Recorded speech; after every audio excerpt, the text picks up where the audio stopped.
Hello, fellow bassists. It's been a long time, and a lot has happened to this little guy in the past few. So many things. Brand new baby, and many other incredible events have taken place in the past month. So I had a bit of a halt on releasing steady episodes like I like for here at the Bass Player University. But I assure you I'll be right back in full form as of right now. And I'm not holding a bass, but I've been seeing a good amount of a very specific kind of activity online and just overall in the years that I've been teaching.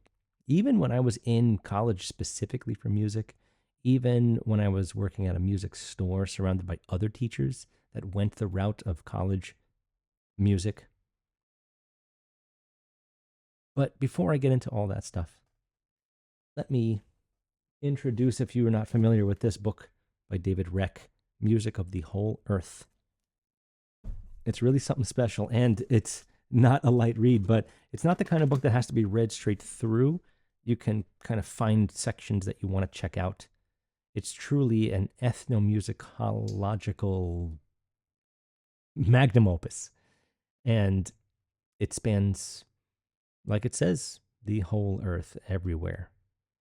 Lots of different cultures, cultures that don't write music. He does his best to put them in their own format of writing, doesn't use our Western notation. This man understands that the Western notation we use to read, it doesn't do everything. I won't say it's not useful. It's very useful for lots of things, but it isn't used by many. And its best application is classical scores, symphonies, operas, things of that nature, string quartets, piano music in general. Reading for guitar, it's okay, it works, but when it gets crazy, it's a little rough. But crazy piano stuff can work. And that's as far as I'm going to go with that topic. So I was looking through some of the earlier pages of this book, even in the very beginning, as a matter of fact. And the quote he puts at the beginning of the book is, "One fire burns in many forms." Rig Veda from India. We're talking somewhere between 3000 2000 BC, a long time ago. And I think this is a very good way to discuss art in general.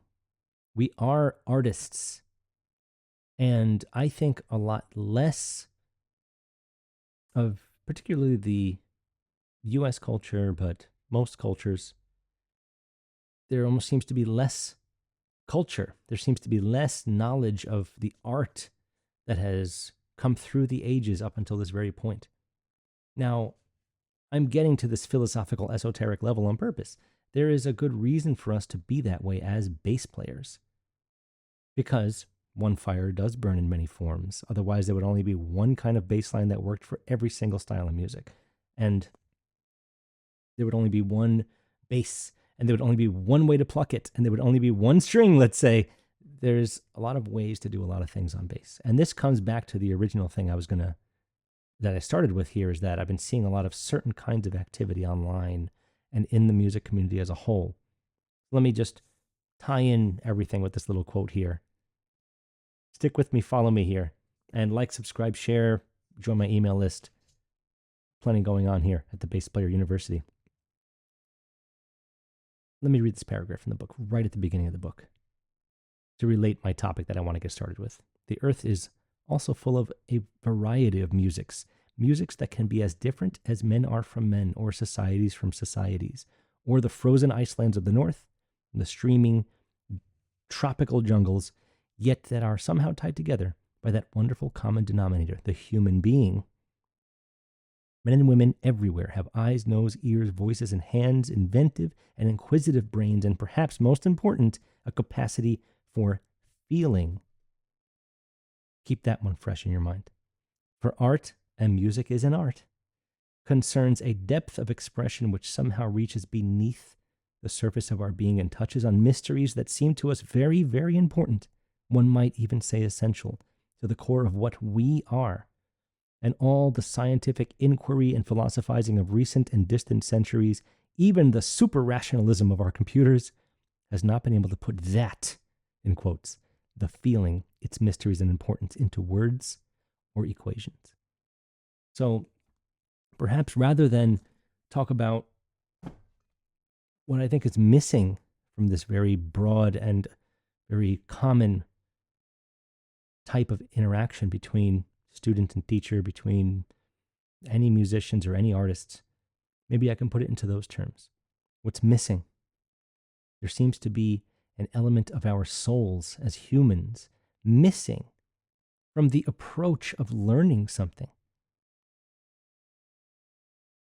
I find myself thinking sometimes during lessons, and I've been giving lessons since 1997, I've been taught hundreds of students, some of them for as long as 10 years or more.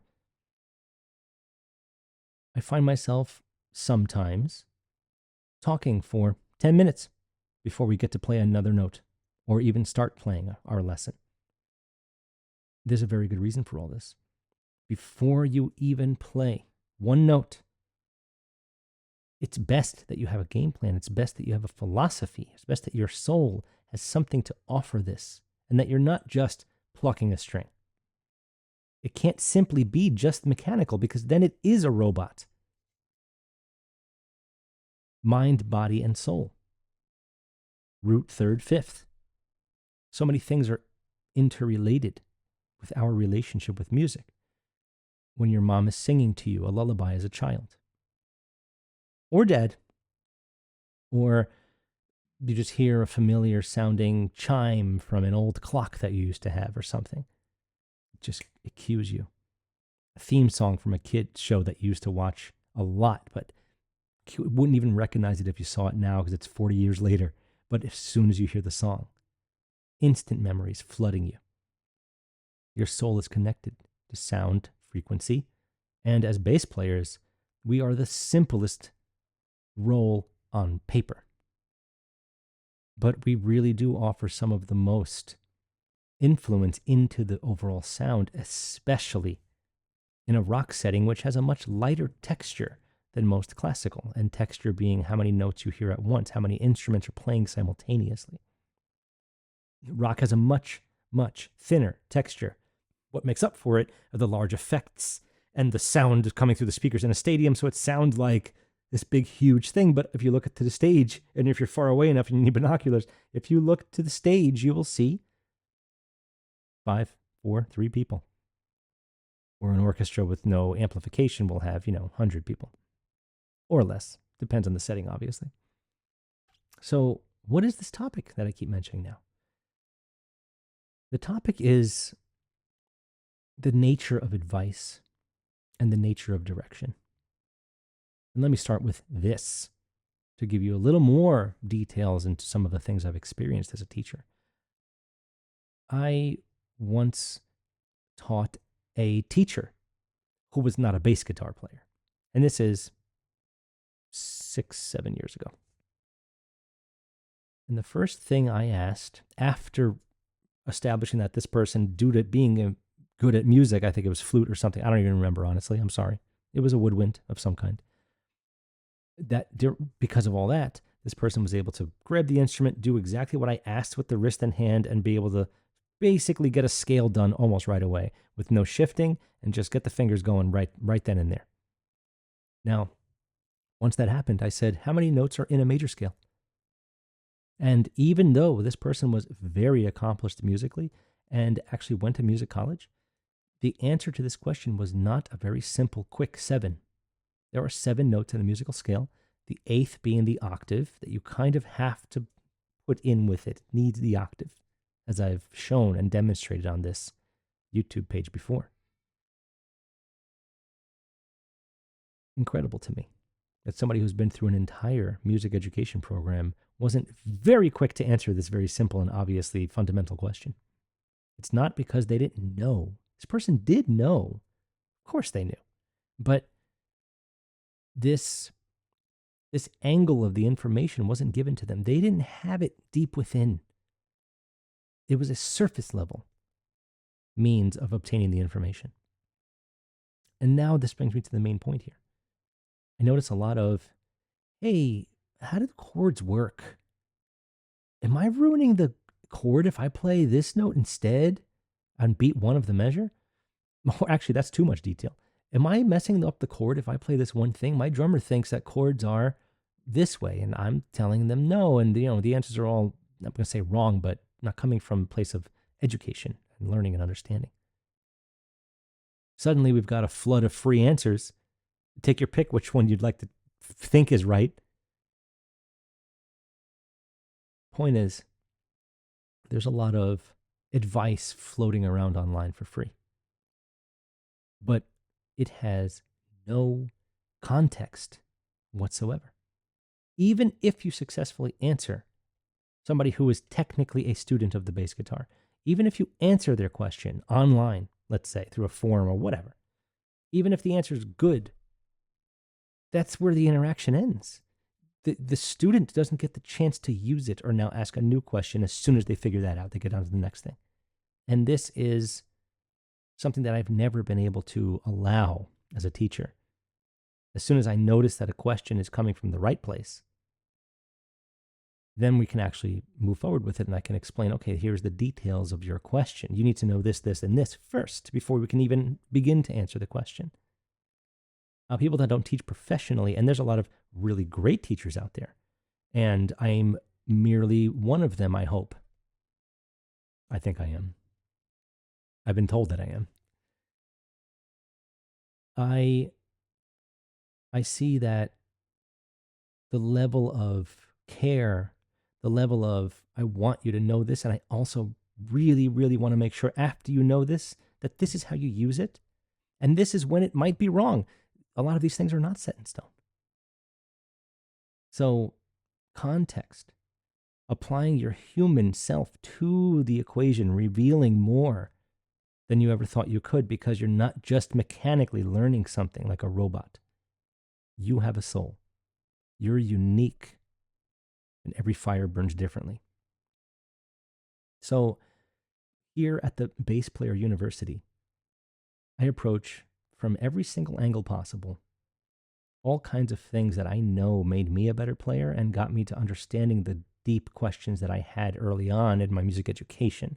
I had questions at first, as soon as I started playing, but once I got past all those things, I realized I had some very serious musical questions. And thankfully, I kind of knew the answers to a lot of them. I just didn't realize it until I started approaching the education from a deep level. Then it's time to bring your human self to the table and turn it into something and not just get an answer to a question like a machine. We're not robots. And I treat every single student I've ever had individually, differently. I don't have a set game plan that I rigidly follow, because that doesn't necessarily work for a lot of people, especially nowadays. Times have changed, believe me, since when I first started teaching. So, what was this episode about? Bottom line is, we are all different. And my approach as a teacher is to make sure that questions are answered thoroughly, and that as a result of your question, you get 3 new questions, as opposed to simply giving you this very mechanical, robotic, like, well, this is how this works. Now let's show you how to use it, or let's show you how to understand it even better. Let's show you how to understand it in a new key or with a specific song. Just a very small, tiny example of what goes on here and part of my own personal philosophy. But if you're only doing mind and body and you're not doing soul as well, it don't mean a thing. If it ain't got that soul, let's leave it there. Thanks for joining me on this bass-free lesson, but I consider it free advice because these types of approaches can radically change how you approach playing bass lines. We are very powerful as bass players, humans too, but as bass players, we really do have a lot of control over what's going on. And I believe that our mistakes sound the worst for this reason. So it's a good reason to get better and to understand every note that you're playing in order to make better bass lines. Thanks a bunch, guys. We'll see you soon.